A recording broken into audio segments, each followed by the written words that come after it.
Bonsoir à tous et bienvenue dans votre 19h. Le CHM, lieu de tous les regards ce vendredi.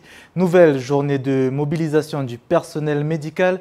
Après l'échec des discussions jeudi dernier à l'ARS, les services de consultation ont de nouveau fait l'objet de perturbations. En revanche, reprise du travail aux urgences sous la surveillance des forces de l'ordre. Le point au cours de cette édition. Merci de votre présence. Voici les titres de votre JTM. Après l'échec des négociations hier, les agents continuent le mouvement. Ce matin, les forces de l'ordre assuraient la sécurité du service des urgences. Aucun incident n'a été enregistré ce jour, mais les tensions restent présentes entre certains agents. La direction a quant à elle convoqué les médecins ce matin et les syndicats cet après-midi. Explication.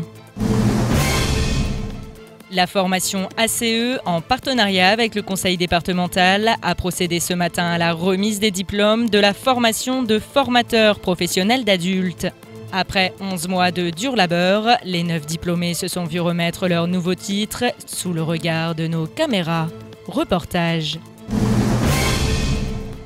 La finale féminine de la Coupe de Mayotte, c'est demain.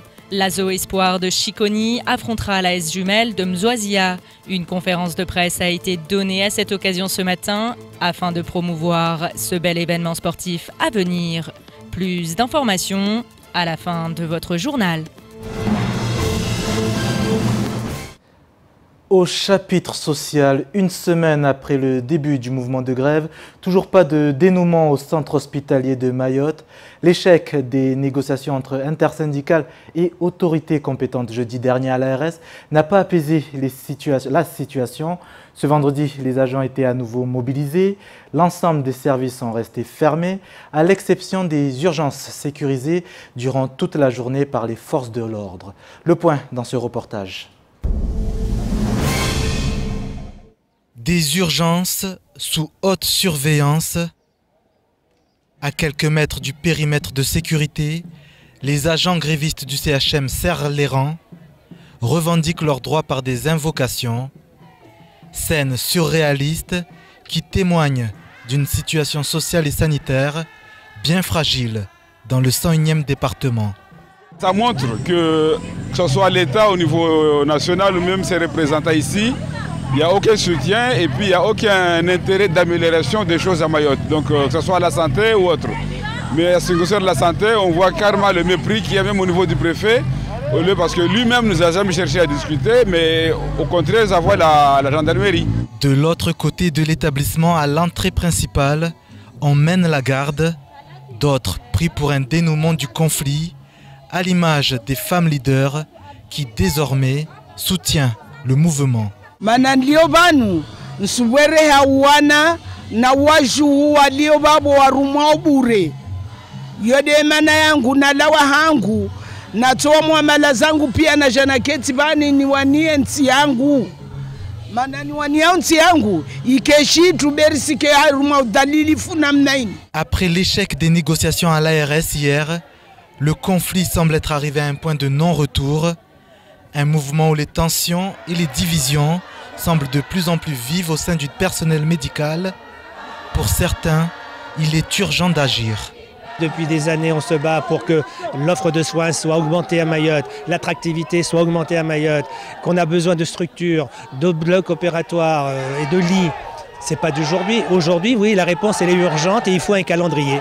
Nous avons des revendications communes depuis 2016 avec l'intersyndicale. Que nous ne soyons pas d'accord aujourd'hui, ce qu'on a voulu signifier hier massivement sur la méthode, sur une des méthodes, voilà, c'est fait. Nous, on demande un accès 24 heures sur 24 aux habitants de Mayotte, à la seule structure sanitaire de Mayotte. Une réponse en provenance de Paris est attendue dans les plus brefs délais. Réponse comme seule clé pour déverrouiller l'unique structure sanitaire du territoire. Et puis à noter que les négociations ont repris ce vendredi à l'ARS après les représentants des médecins durant la matinée. Ce sont les organisations syndicales qui sont actuellement en discussion avec la direction du CHM depuis 15h30. Plus d'informations au cours de cette édition. Des grévistes du CHM, justement, à nouveau rejoints ce vendredi par les salariés de la société Maïco.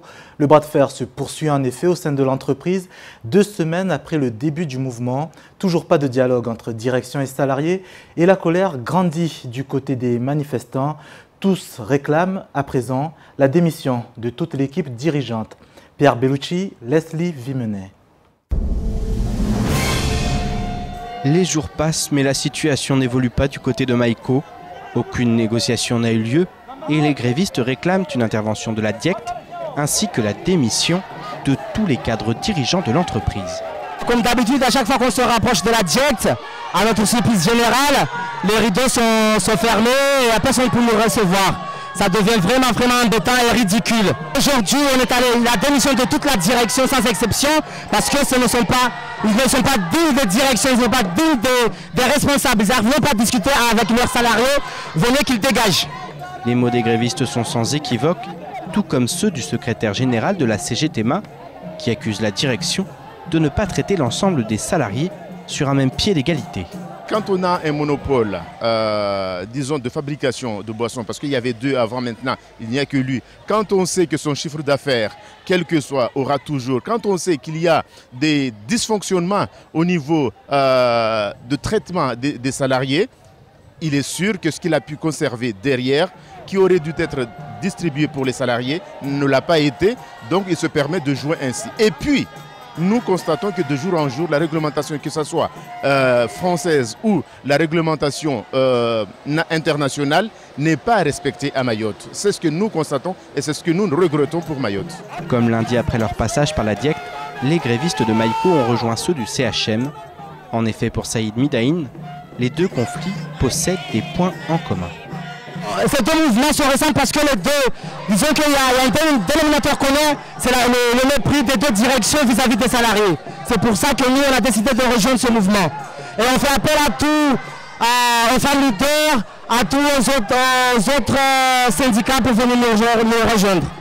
Après 2 semaines de grève, les grévistes refusent de lâcher prise. Un nouveau conflit qui vire au bras de fer entre salariés et direction et qui risque fort de pousser les autorités à intervenir. On le voit, situation sociale fragile dans l'ensemble du département et dans l'ensemble des secteurs. Salim Naouda, invité de la matinale de Kwezi, a réagi depuis sur la situation au port de Longoni. Dans un nouvel échange de courrier, la Fédération nationale des ports et docks demande une ouverture des négociations avec les grévistes. Une fédération qui aujourd'hui est prête à faire le déplacement pour apporter des solutions pérennes aux problématiques. Je vous propose d'écouter justement le secrétaire départemental de la CGT. Sur la question du port, nous avons même le sentiment que même la DIECT est dépassée par la situation. Ils ont envoyé un certain nombre de courriers de rappel et d'alerte à l'employeur et l'employeur malheureusement n'a jamais répondu à aucun des courriers et n'a jamais suivi les recommandations qui ont été faites par la DIECT. Donc parfois on a tendance à se poser la question dans quelle république on y est. De toute façon, il y a un courrier qui était envoyé à Madame Nel hier par la fédération et nous voulons voir la réaction de la présidente de MCG par rapport à cette demande. S'il y a blocage, il y aura blocage sur tous les ports français. Propos recueillis au micro de la matinale de Kwezi. Formation et apprentissage à présent dans votre 19h. Ce vendredi, 9 lauréats du centre de formation ACE ont été récompensés par un diplôme FPA, formateur professionnel d'adultes. Après 11 mois de stage, une nouvelle aventure débute donc pour nos désormais professionnels de la formation. Un titre professionnel proposé par le centre Apprendre et Construire ensemble depuis maintenant 3 années. Résumé de la cérémonie avec Adèle Laurent. Appelez-les formateurs professionnels d'adultes. C'est en effet le nouveau titre de ces 9 diplômés. Durant presque un an, ils ont travaillé d'arrache-pied pour acquérir ce diplôme de niveau 3 reconnu au niveau national et validé par le ministère du Travail. Le centre de formation ACE est en effet pleinement engagé dans une dynamique de développement des compétences locales. Pour nous, c'est particulièrement important que des gens du territoire puissent du coup obtenir des titres professionnels, des diplômes, et ensuite retransmettre leur savoir-faire aux générations suivantes. Et du coup, c'est ça qui est générateur de développement sur un territoire. Il faut savoir que sur le territoire mahorais, il y a énormément de besoins dans le domaine de la formation et de l'éducation si on veut être plus large. Du coup, je pense dans les prochains mois, nous aurons, à mon avis, probablement l'ensemble de ces personnes qui auront pu obtenir un emploi. Pour les personnes qui n'auront pas pu valider le titre professionnel, elles peuvent parfaitement le repasser dans les prochains mois. Et Moarafou Abdalandei et Hassani Abdilahi font partie des 9 diplômés de cette formation. C'est vrai que ce n'est pas évident de reprendre des études, mais ceci dit, avec les collègues, il y avait beaucoup d'entraide et on a des formateurs qui étaient là toujours pour nous, qui nous écoutaient, qui nous accompagnaient pendant cette formation. Et c'était surtout ça qui était intéressant, c'était surtout ça qui nous a amenés à obtenir ce titre. On va faire au mieux pour offrir nos compétences aux jeunes mahorais, peut-être aussi aux jeunes, aux mamans, ceux qui en ont besoin. Cette formation s'est super bien passée, on a grandi en fait. Nous avons plus de compétences. En termes de projet, je compte travailler dans le domaine de l'illettrisme parce que c'est quelque chose qui me tient à cœur et je veux aider ces personnes-là pour s'insérer professionnellement et acquérir des compétences et des titres, des diplômes pour justement contribuer au développement du territoire. Un développement du territoire qui passe par la formation de ses habitants et cela, le conseil départemental, financeur de cette formation, l'a bien compris. Chaque individu a le droit d'être formé pendant toute la durée de sa vie. Donc le conseil départemental fait ce travail-là, fait cet effort de former la population mahoraise. Et puis aussi parce qu'on a besoin d'une montée en compétence de notre population. Enrayer le chômage aussi, parce que quand on est formé, quand on a des diplômes, ça nous permet d'avoir plus de chances dans le milieu du travail. Et les nouveaux formateurs professionnels pour adultes ont des conseils à donner à ceux qui souhaiteraient suivre cette même formation. Je la conseillerais évidemment, mais pas à tout le monde. À ceux qui veulent faire ce métier, qui veulent transmettre un savoir et qui veulent accompagner des apprenants et des stagiaires. Il faut vraiment vouloir aider. On ne le fait pas pour soi-même. Si vous êtes quelqu'un de passionné, si vous êtes... même si vous avez des lacunes, c'est pas grave parce qu'en fait, ce qui est intéressant, c'est justement de se donner la main dans cette formation et vous y arriverez à faire quelque chose. Le tout, c'est l'amour dans chaque chose que vous faites, quoi. Et si ces formateurs donnent des conseils aux futurs stagiaires, d'autres ont souhaité faire passer un message aux futurs employeurs. Nous terminerons d'ailleurs sur ces quelques mots. Madame, vous êtes trop belle, est-ce que vous avez des compétences ? Bien évidemment que oui, ne vous arrêtez pas sur notre rouge à lèvres et sur notre physique. Merci. Félicitations à nos lauréats.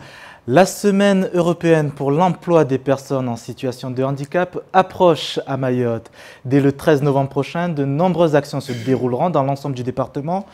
Présentation de cet événement avec le conseiller départemental de Mamoudzou 3. Place à l'invité de la rédaction. Bonsoir Ali de Brécombourg.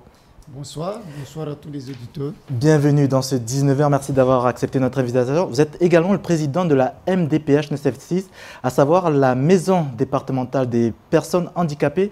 Une semaine où les personnes handicapées seront à l'honneur, une belle vitrine également. Ce qui est important, c'est surtout de savoir que ce projet, on en est à la 21e édition, parce que c'est la Semaine européenne de l'emploi des personnes handicapées. Ici à Mayotte, ce n'est que la 5e, parce que nous, on a débuté en 2012. Cette année, le projet est porté par la PRTH. Nous, la MDPH, nous en sommes que partenaires en tant que chef de file du handicap ici à Mayotte. Donc, c'est important de le noter que le projet est porté par le PRTH. Bien entendu, les personnes en situation de handicap, surtout ceux qui aspirent au monde professionnel, seront à l'honneur. Mais ce qui est aussi important, c'est de noter que c'est la dernière édition avant l'entrée en vigueur ici à Mayotte du droit de travail, le droit commun. Donc il est important que les entrepreneurs, les chefs d'entreprise viennent ce jour-là, ce lundi 13, parce qu'il y aura des stands d'information justement qui leur seront destinés pour avoir le maximum d'informations et mieux se parer pour ce bouleversement à partir de janvier 2018. Alors justement, Ali de Brécombaut, vous avez recensé justement les employeurs, vous avez interrogé pour savoir s'ils recrutaient. Alors, selon les résultats, voici, 24 déclarent employer des salariés ou agents en situation de handicap, 19 employeurs se déclarent intéressés et 93 employeurs souhaiteraient avoir d'abord plus d'informations sur la gestion du handicap avant de les recruter. Quand vous voyez ces résultats, comment réagissez-vous par rapport à ces résultats? Alors moi je dis qu'on peut toujours mieux faire. Je rappelle que nous, la MDPH n'existe physiquement, enfin sur le papier, que depuis juin 2016. Mais avant on était encore sous un statut de MPH. Mais on faisait les mêmes missions qu'une MDPH de Paris ou de Navarre, comme on a l'habitude de le dire.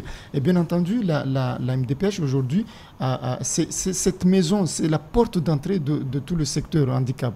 Et la MDPH n'existe que parce qu'il y a des partenaires. Et les entrepreneurs sont aussi nos partenaires. Nous sommes là pour les accompagner, les aiguiller et bien entendu mettre en relation les personnes qui ont la reconnaissance, puisque avant il y a la reconnaissance à qualité de travailleur handicapé au préalable. Nous avons un référent insertion professionnelle à la MDPH et nous faisons l'interface entre les demandeurs d'emploi et le monde d'employeurs. Alors justement, les personnes en situation de handicap, le handicap, une priorité pour le département?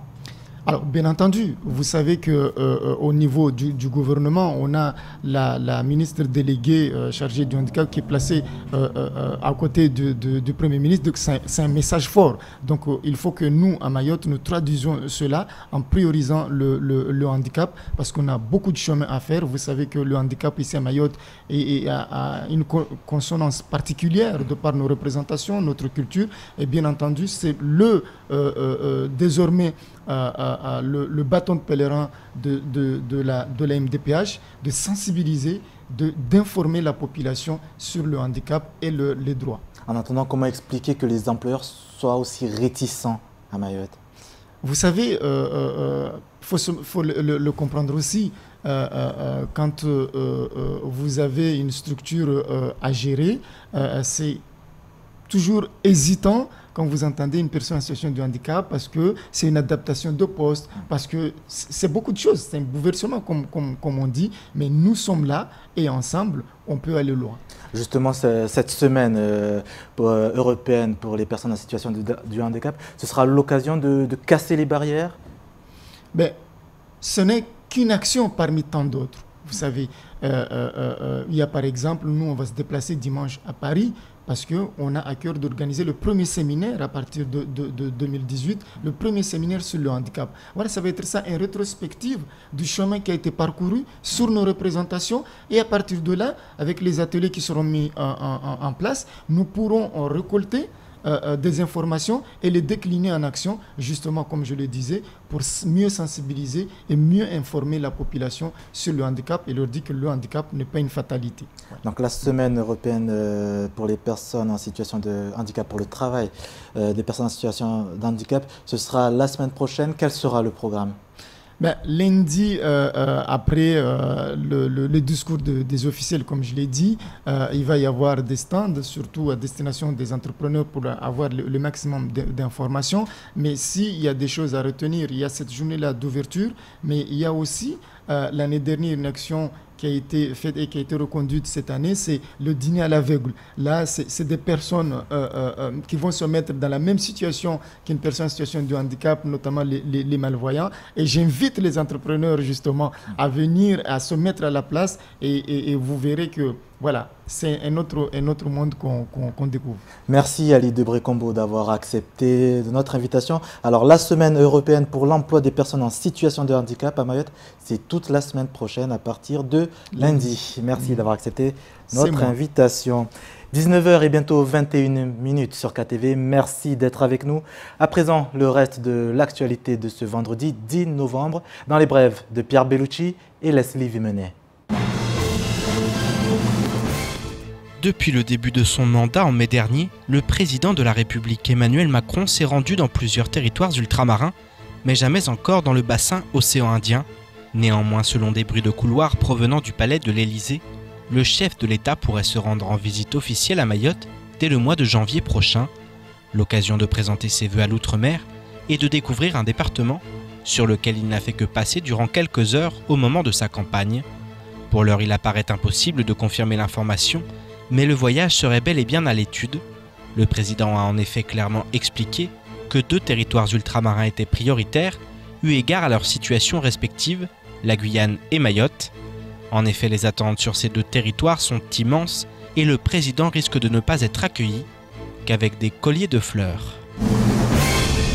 Dans un communiqué, la CGTMA affirme qu'en date du 27 octobre 2017, la DIECT de Mayotte a refusé le licenciement de 5 représentants du personnel CGT de la COLAS suite à la grève de 2 mois et demi de mai à juin 2017. La DIECT a rejeté la demande pour vice de procédure, un membre du comité d'entreprise n'ayant pas été convoqué. Le syndicat explique par ailleurs que non contente d'avoir essuyé un refus, la COLAS s'est mise en tête de recommencer la procédure de licenciement envers ses représentants du personnel en convoquant une 2e fois le comité d'entreprise sur la base des mêmes considérations. La CGT assure que les représentants du personnel victimes de cette procédure se sentent harcelés. Dans ces conditions et pour manifester leur colère, les salariés sont invités à cesser le travail ce mardi 14 novembre 2017, date de réunion du comité d'entreprise. Par le biais d'un communiqué, la police nationale affirme avoir réussi une sacrée prise. Le 7 septembre dernier, une Subaru 15 a été volée dans le sud de l'île. Suite à ce vol, le travail d'enquête préliminaire conduit par les enquêteurs de la sûreté urbaine du commissariat de Mamoudzou a permis d'aboutir à l'identification des auteurs présumés et à la localisation d'un banga susceptible de les abriter. Aidés par les fonctionnaires de la BAC, les enquêteurs ont investi le banga, situé dans le quartier de Tanafou, et interpellé l'une des cibles. Durant l'interpellation, un fonctionnaire de police a été légèrement blessé au front et au bras. Toujours selon la police, cette interpellation va permettre d'aider à la résolution de très nombreux faits de délinquance commis sur l'île. En effet, l'individu interpellé serait mêlé à de nombreuses affaires, dans la mesure où ce dernier pourrait être un chef de bande. En sport, les femmes à l'honneur ce samedi après-midi au stade départemental de Chiconi dans le cadre de la finale de la Coupe de Mayotte de football. Les jumelles de Mzwazia affronteront les espoirs de Chiconi. En somme, une belle affiche, mais également une belle vitrine pour le foot féminin au niveau local. Le football féminin, une discipline présente sur les terrains du département petit à petit, mais sûrement. Bastien Sabouret. Le football féminin est à l'honneur, ou du moins essaie de l'être. Ce matin, une conférence de presse d'avant-finale a lieu au siège de la Ligue. En première partie, c'est l'association Omnisport Espoir de Chiconi qui prend la parole. En seconde partie, c'est l'AS Jumelles, leur adversaire. La finale de la Coupe de Mayotte a lieu demain à 14h30, une date bien mal choisie. Le même jour a lieu la Coupe de France. Les femmes risquent de passer au second plan. On sait que le 11 novembre, il va y avoir un match de Coupe de France des garçons qui implique une équipe masculine de Mayotte qui va certainement impliquer une attention particulière de la part des compatriotes mahorais, ce qui est normal, hein, j'ai envie de dire, mais peut-être pour ne pas flouter l'événement, la finale féminine, de décaler juste d'un week-end par exemple. La Ligue a surdonné les mêmes moyens aux femmes qu'aux hommes. La même communication est engagée. Pourtant, ce matin, très peu de journalistes sont présents pour couvrir l'événement. Et pour demain, les maillots ne sont pas encore prêts. Ce sont des maillots de récupération de l'équipe masculine qui sont proposés. Ça montre bien que la Ligue n'a pas préparé, parce que s'il faut que les garçons, enfin les filles, portent des maillots de leur taille, il fallait le préparer bien avant. Donc si on va préparer même si c'est des maillots peut-être offerts par l'institution supérieure, mais je pense que il faut que la Ligue se positionne. Ou on dit on veut développer le foot féminin et on met ce qu'il faut, ou bien on dit on veut développer mais on n'a pas le moyen. Difficile d'être une femme et de pratiquer le foot dans un milieu majoritairement masculin. Les prochaines manifestations auront lieu le samedi 11 novembre à Chiconi pour discuter de la journée féminine et des finales CDM féminines. Le samedi 18 novembre à Kanikeli pour les finales Coupe de Mayotte jeunes et seniors. Et le samedi 25 novembre à Mamoudzou pour préparer le 25e anniversaire du football féminin. Encore faudra-t-il que médias et spectateurs y accordent de l'importance.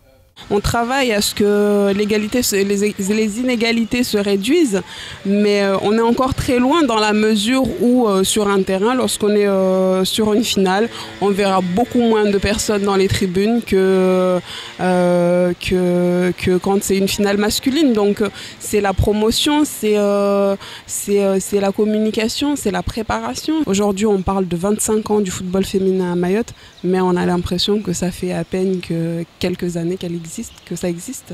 Être footballeuse n'est pas une sinécure, à Mayotte comme ailleurs. Alors demain, soyez nombreux à Chiconi pour encourager votre équipe. Si les femmes se font progressivement une place dans le sport à Mayotte, la route est encore longue. À présent, retour sur l'actualité de la semaine avec votre rubrique « Que retenir de l'actualité ». Bonsoir Pierre Bellucci. Bonsoir Sonny, bonsoir à tous. Alors Pierre, une actualité largement marquée cette semaine par des conflits sociaux.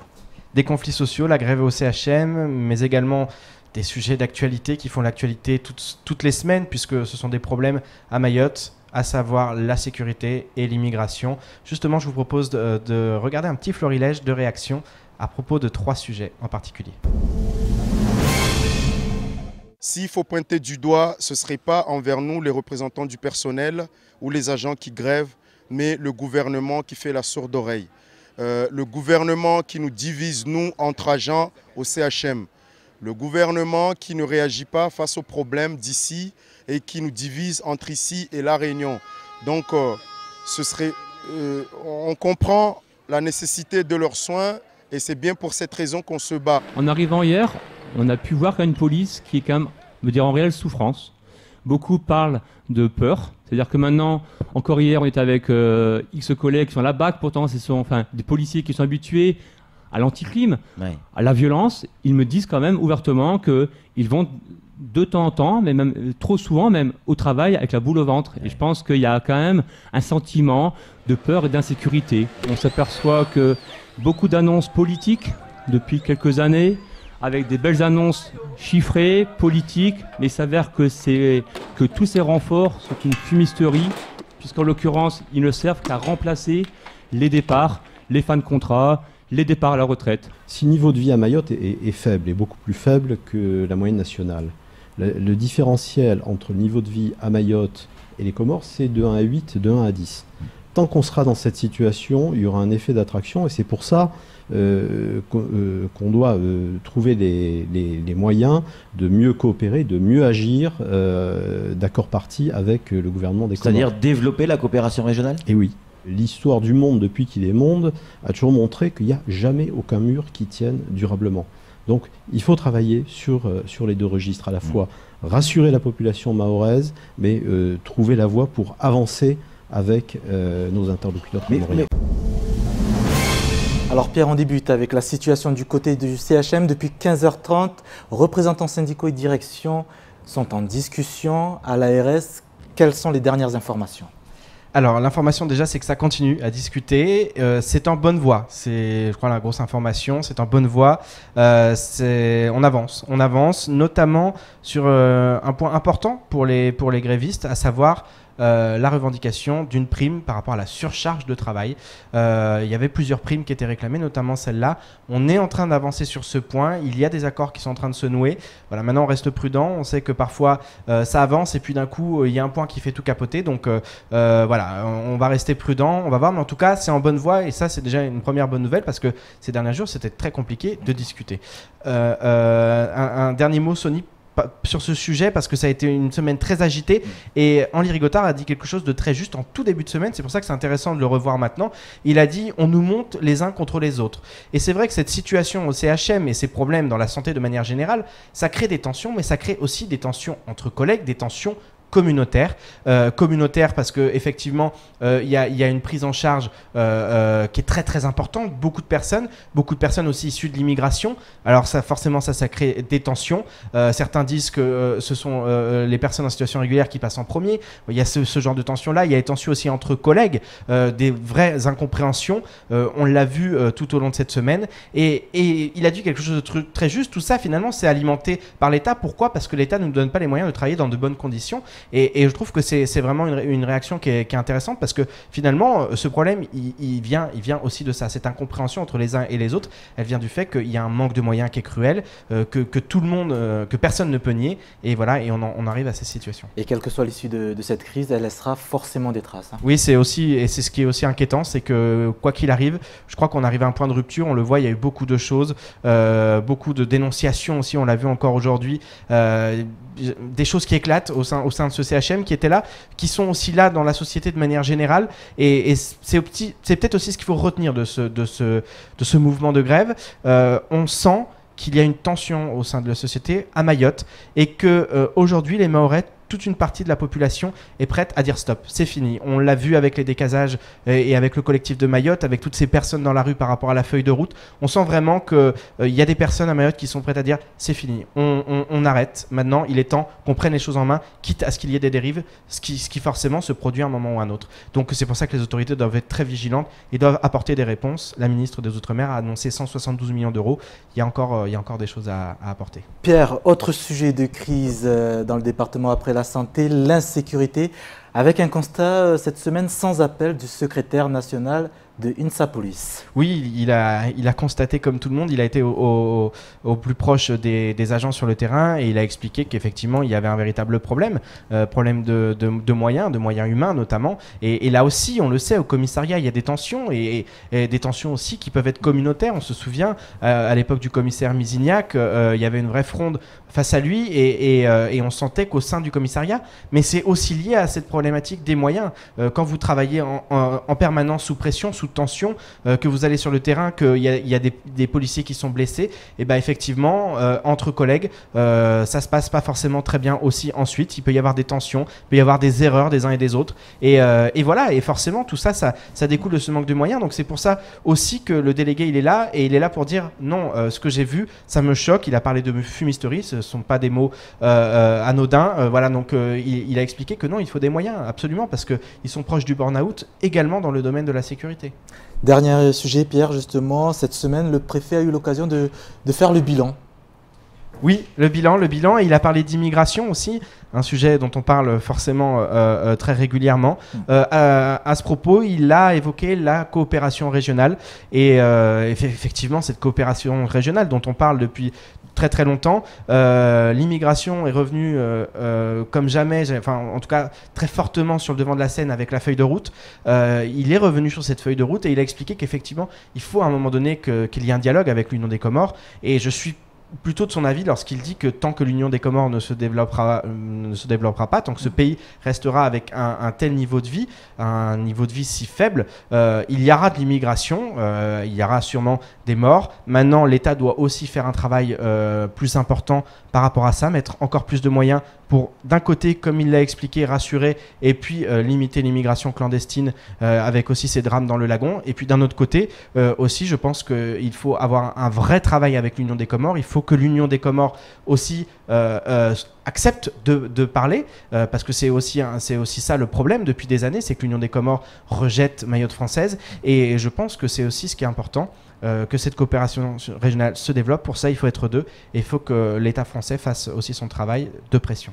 Ce qu'il fallait retenir de l'actualité cette semaine. Merci Pierre.